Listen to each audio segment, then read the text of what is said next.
अगर आपके सभी काम बिगड़ रहे हैं, आपकी इनकम बढ़ने का नाम नहीं ले रही है, पैसा दवाइयों पर खूब खर्च हो रहा है आपका, तो अपने कर्मों पर आप जरूर गौर करें, क्योंकि आपके कर्म आपको इन मुसीबतों में डाल रहे हैं। अपनी चर्चा को आगे बढ़ाते हुए बात करते हैं उन कर्मों की जो आपका सुख चैन छीन रहे हैं, आपके घर में रोग दोष को बढ़ा रहे हैं।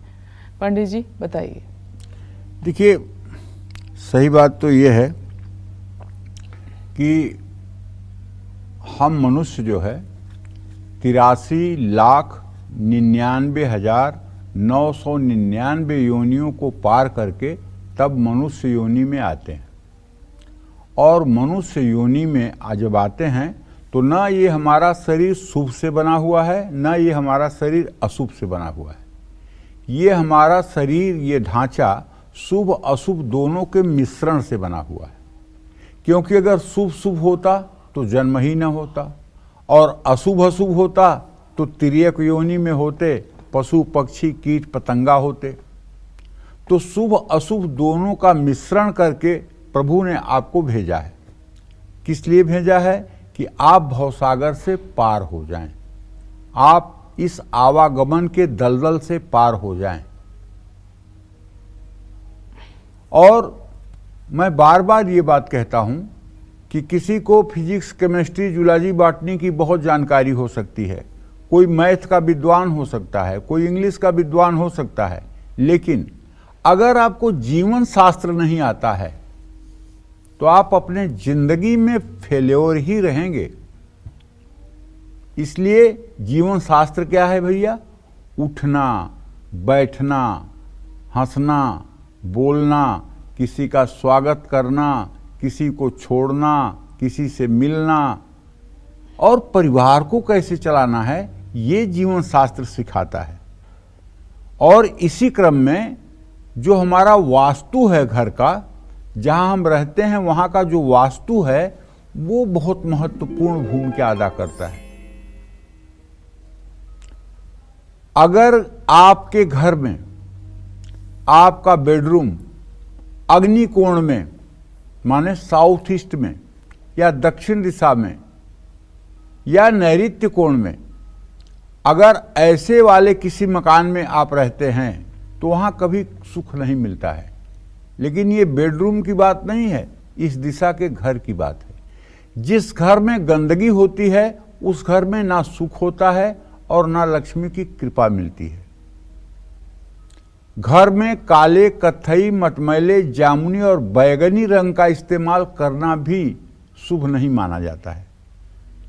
जिस घर का बाथरूम जितना साफ सुथरा होगा और किसी तरह की स्मेल नहीं होगी, वहां उतनी ही ज्यादा संपन्नता होगी।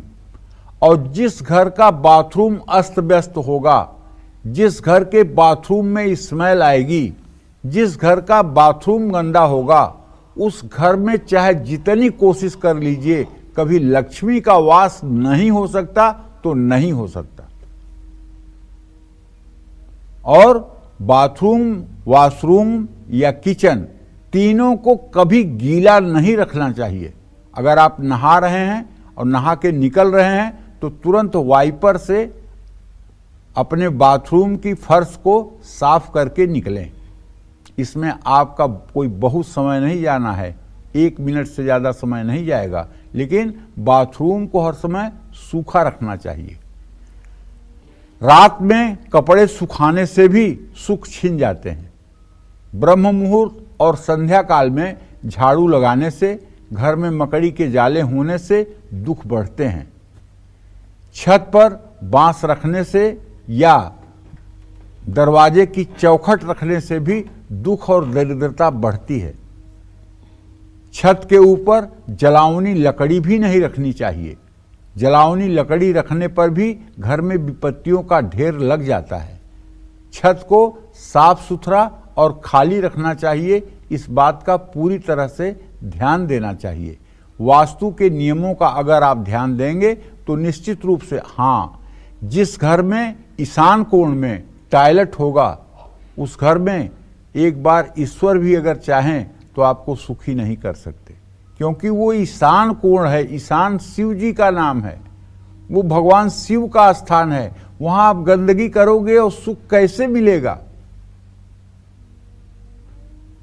और मैं तो सभी बिल्डरों से भी कहना चाहता हूं कि आप इतना पैसा खर्च करके जब प्लानिंग करते हैं तो आपको वास्तु के हिसाब से घर बनाने में कौन सी परेशानी आती है।